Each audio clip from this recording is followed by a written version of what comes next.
Radhe Radhe everyone, आप सभी का हमारे इस चैनल पर बहुत बहुत स्वागत है। तो आज की इस वीडियो में मैं आपको तुलसी विवाह की विधि बताने वाली हूँ और तुलसी विवाह की सभी रस्में मैं आपको स्टेप बाय स्टेप इस वीडियो में बताऊंगी, तो वीडियो को अंत तक जरूर देखिएगा। तो देखिए, कार्तिक मास की जो देवउठनी एकादशी आती है, जिस दिन श्री हरि 4 महीने की योग निद्रा के बाद जागते हैं, उस दिन से लेकर पूर्णिमा तक यानी कार्तिक मास की पूर्णिमा तक तुलसी विवाह किया जाता है। इन 5 दिनों में आप किसी भी दिन ये विवाह करा सकते हैं। तो देखिए, तुलसी जी का विवाह भगवान विष्णु के स्वरूप शालिग्राम जी के साथ किया जाता है, या फिर आप भगवान विष्णु के साथ भी ये विवाह संपन्न करा सकते हैं। और ये देखिए, तुलसी जी का विवाह अगर हम कराते हैं तो हमारे लिए बहुत सौभाग्य की बात होती है। और तुलसी विवाह की इस पवित्र विधि को आप बिना ब्राह्मण को घर पर बुलाए स्वयं से भी बड़ी आसानी से कर सकते हैं। तो देखिए, यहाँ पर मैं खुले में कर रही हूँ, छत पर ही मेरी तुलसी मैया है और छत पर ही मैं ये विधि करूंगी। तो देखिए, जगह को थोड़ा साफ सुथरा सा कर लेंगे जहाँ पर भी आप ये विवाह संपन्न कराने वाले हैं। और एक गंगा जल के छींटे मारकर यहाँ पर लाल मिट्टी यानी गेरू से मैंने लीप लिया है। अगर आपको गाय का गोबर मिल जाता है तो आप उससे लीप ले, और अगर गाय का गोबर, लाल मिट्टी ये उपलब्ध ना हो तो आप हल्दी से भी लीप सकते हैं, पर जगह को लीप कर थोड़ा पवित्र जरूर कर लें। और इसके बाद मैं यहाँ पर अष्टदल कमल बना रही हूँ। आपको चौक जरूर पूरना है, और देखिए, चौक जो है वो आटे और हल्दी से ही पूरा जाता है। और यहाँ पर अगर आप चाहें तो रंगोली भी बना सकते हैं, और साथ ही यहाँ पर मैं स्वास्तिक बना लूंगी, क्योंकि कोई भी शुभ और मांगलिक कार्य अगर हम करते हैं तो स्वास्तिक का चिन्ह हमें जरूर बनाना चाहिए। और ये देखिए, 4 महीने की योग निद्रा के बाद जब हमारे श्री हरि विष्णु जागते हैं देवउठनी एकादशी के दिन, तो उसी दिन से सारे शुभ और मांगलिक कार्य शुरू हो जाते हैं। और जब तक भगवान विष्णु योग निद्रा में रहते हैं 4 महीने की, तब तक कोई भी शुभ और मांगलिक कार्य नहीं किए जाते। तो यहाँ पर मैंने अष्टदल कमल और स्वास्तिक को बना लिया है, और अष्टदल कमल के ऊपर अब हम अपनी तुलसी मैया के गमले को स्थापित कर देंगे।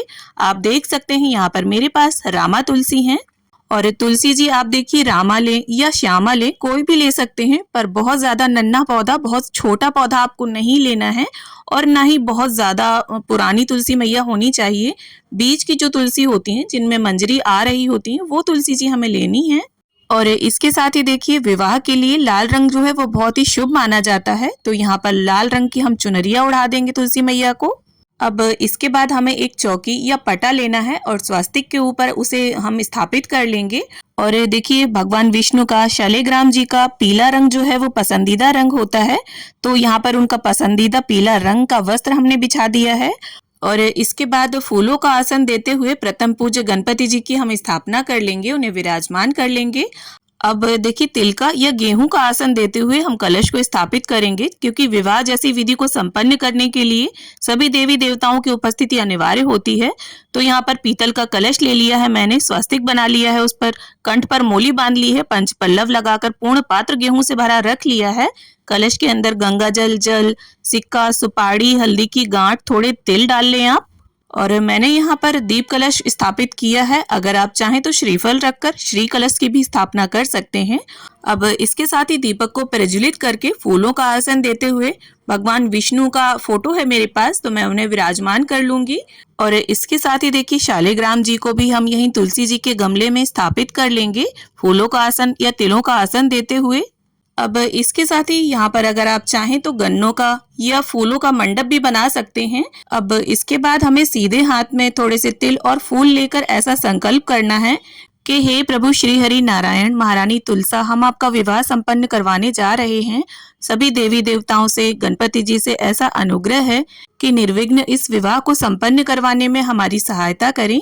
और इसके बाद गंगा जल और फूल की सहायता से प्रथम पूज्य गणपति जी को हम छींटा दे देंगे स्नान की भावना से, और वस्त्र की भावना से मोली अर्पित कर देंगे, जनेऊ समर्पित कर देंगे हल्दी लगाकर। अब इसके बाद गणपति जी का चंदन, रोली, तिल, पुष्प समर्पित करते हुए पूजन कर लेंगे।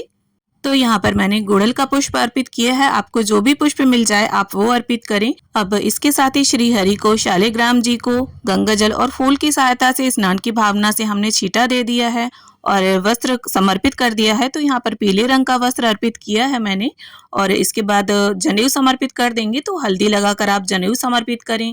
अब देखिए, विवाह की जो पहली रस्म होती है वो हल्दी की होती है। तो यहाँ पर आटे में कच्चे दूध और हल्दी को मिक्स करके हमें श्री हरि को इसे समर्पित करना है। तो इस प्रकार से श्री हरि के हाथों में और उनके पैरों में 5-5 बार इसे हम अर्पित करेंगे। और अगर आप चाहें तो कच्चे दूध में सिर्फ हल्दी को घोलकर भी प्रयोग कर सकते हैं।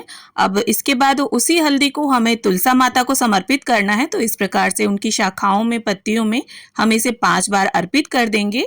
अब विवाह की जो दूसरी रस्म होती है वो मेहंदी की होती है। तो हमें एक नई मेहंदी की कीप लेनी है और इस प्रकार से श्री हरि के हाथों में और पैरों में हम मेहंदी लगा देंगे। आप चाहें तो जो पैकेट वाली मेहंदी होती है उसे घोलकर भी प्रयोग कर सकते हैं। और इसके बाद यही मेहंदी हम तुलसा मैया को समर्पित करेंगे 5 या 7 बार। और इसके साथ ही जो हमने तुलसी मैया के गमले में शालिग्राम जी स्थापित किए हैं उनका भी चंदन, रोली, तिल, वस्त्र की भावना से कलावा समर्पित करते हुए पूजन कर लेंगे।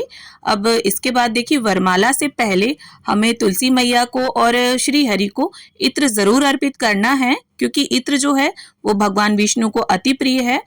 और इसके साथ ही कलश स्थापना के माध्यम से हमने सभी देवी देवताओं का आवाहन किया है, तो कलश का भी पूजन हमें जरूर करना है। और इसके साथ ही श्री हरि को और फोटो में जितने भी देवी देवता विराजमान है सभी को हम तिलक कर लेंगे। अब इसके साथ ही देखिए, हमारे यहाँ कन्या को हरी चूड़ियां पहनाई जाती हैं। अगर आपके यहाँ काली या पीली चूड़ियां पहनाई जाती हों तो आप तुलसी मैया को वो पहना दें। अब देखिए, हल्दी और मेहंदी की रस्म के बाद वरमाला की रस्म को संपन्न कराना होता है। तो यहाँ पर मैंने 2 फूलों की माला ले ली है। अगर आपके पास ज्यादा फूल ना हो तो आप थोड़े थोड़े फूल लगाकर भी ये माला बना सकते हैं। और सबसे पहले तुलसी मैया से छुवाकर इसे हम श्री हरि को पहनाएंगे और फिर श्री हरि से छुवाकर इसे तुलसी मैया को पहनाएंगे। अब इसके साथ ही कलश देव को भी हम पुष्प अर्पित कर देंगे। अब इसके बाद जो रस्म होती है वो गठबंधन की होती है। तो यहाँ पर 2 कलावे के टुकड़े लिए हैं मैंने और इन दोनों टुकड़ों में हमें गांठ लगा लेनी है और सीधे हाथ में एक हल्दी की गांठ, सिक्का और थोड़े से तिल रखकर अब हम गठबंधन की विधि को संपन्न कर लेंगे। और गठबंधन का जो भी मंत्र आता हो आपको, आप उसका उच्चारण करके इस विधि को संपन्न कर सकते हैं। और यहाँ पर अगर आप चाहें तो जो हमने श्री हरि को वस्त्र उड़ाया है उससे भी गठबंधन कर सकते हैं। अब इसके साथ ही तुलसी मैया को यहाँ पर कुछ श्रृंगार का सामान हम समर्पित कर देंगे। तो यहाँ पर देखिए, मैंने चांदी के बिछुए लिए हैं। आप चांदी की जगह पर कांसे के बिछुए भी ले सकते हैं। कांसे के जो बिछुए होते हैं वो बहुत ही शुभ माने जाते हैं। तो इस प्रकार से हम बिछुए समर्पित कर देंगे तुलसी मैया को और सभी श्रृंगार की सामग्री को इस तरह से तुलसी मैया को छुवाकर यहीं समीप रख देंगे। अब इसके बाद हमें फेरों की विधि संपन्न करानी है। तो यहाँ पर हमें एक जटा वाला नारियल लेना है, उसके ऊपर कलावा लपेटकर 3 फेरे देखिए कन्या के होते हैं और 4 फेरे वर के होते हैं। तो इस तरह से 7 फेरों की हम विधि को संपन्न करा देंगे। अगर आपका तुलसी गमला छोटा है तो आप हाथ में तुलसी गमले को लेकर भी इस विधि को संपन्न करा सकते हैं। अब फेरों की रस्म संपन्न होने के बाद आती है मांग भराई की रस्म। तो यहाँ पर एक नया सिंदूरा लिया है मैंने, चांदी का सिक्का ले लिया है।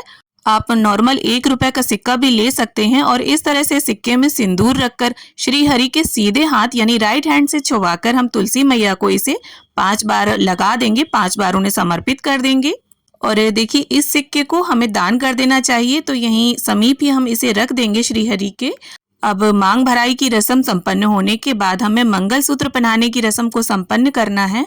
तो श्री हरि के हाथों से छुवाते हुए इसे हम तुलसी मैया को पहना देंगे। अब इसके साथ ही यहाँ पर गणपति जी को ऋतु फल में यहाँ पर हमने अमरूद का भोग रखा है। और इसके साथ ही जो भी मिष्ठान मेवे हों आपके घर पर, या देखिए देवउठनी एकादशी पर सिंघाड़ा, अमरूद, आंवला, गन्ना, शकरकंद, मूली, इनका भोग विशेष रूप से लगाया जाता है। तो इन सभी का भोग आप समर्पित करें। और जिस तरह से देखिए विवाह में पकवान बनते हैं वैसे ही आप बिना प्याज लहसुन का शुद्ध सात्विक पकवान बनाकर भी भोग अर्पित कर सकते हैं। और जो भी भोग आप समर्पित करेंगे सभी भोग में आपको तुलसी का पत्ता जरूर डालना है, क्योंकि बिना तुलसी दल के भगवान श्री हरि भोग को स्वीकार नहीं करते हैं। अब इसके साथ ही आपसे जो भी वस्त्र बन पड़े, यहाँ पर मैंने साड़ी, पैंट शर्ट का जोड़ा, मिठाई का एक डब्बा, एक पीतल की कटोरी लेकर उस पर दक्षिणा रख ली है और टॉफियों से उसे भर लिया है, क्योंकि कोई भी जो बर्तन हम देते हैं दान में तो उसे खाली दान नहीं किया जाता। देखिए, दान जो है वो आप इससे अधिक भी कर सकते हैं या कम में अगर करना चाहते हैं तो एक अंगोछा, उस पर ब्लाउज पीस रखकर, फल और दक्षिणा रखकर भी आप दान कर सकते हैं। अब इसके साथ ही गणपति जी की, श्री हरि की, माता तुलसी की, विवाह में उपस्थित सभी देवी देवताओं की प्रेम पूर्वक हम आरती उतार लेंगे। अब इसके साथ ही यहाँ पर 5, 7, 9, 11 जितना आपका सामर्थ्य हो उतनी आप फेरी लगा लें। यहाँ पर मैं टॉफी से फेरी लगा रही हूँ। आप किसी भी ड्राई फ्रूट से, इलायची दाने से, मिश्री से भी इन फेरियों को लगा सकते हैं, लेकिन पूजा करने के अंत में आप फेरियां जरूर लगा लें। और ये देखिए, आरती करने से पहले हाथ में पुष्प या तिल लेकर हम तुलसी विवाह की कहानी को भी पढ़ या सुन जरूर लेंगे। तो देखिए, कार्तिक का जो पूरा महीना है वो तुलसी पूजा के लिए बहुत विशेष होता है। तो अगर आप ज्यादा कुछ ना कर सके तो डेली एक दीपक तुलसी जी के समीप जरूर दान करें। और एकादशी के दिन को छोड़कर अगर आप इस विवाह को संपन्न कराते हैं तो आप चावल का प्रयोग कर सकते हैं।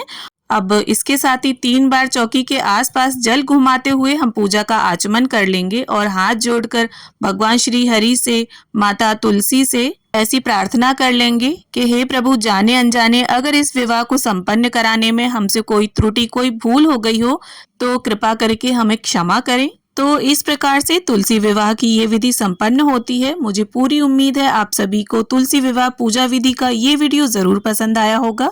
वीडियो अगर थोड़ा भी अच्छा लगा हो, थोड़ा भी पसंद आया हो तो प्लीज वीडियो को लाइक करें और मेरे साथ जुड़े रहने के लिए चैनल को सब्सक्राइब कर लें।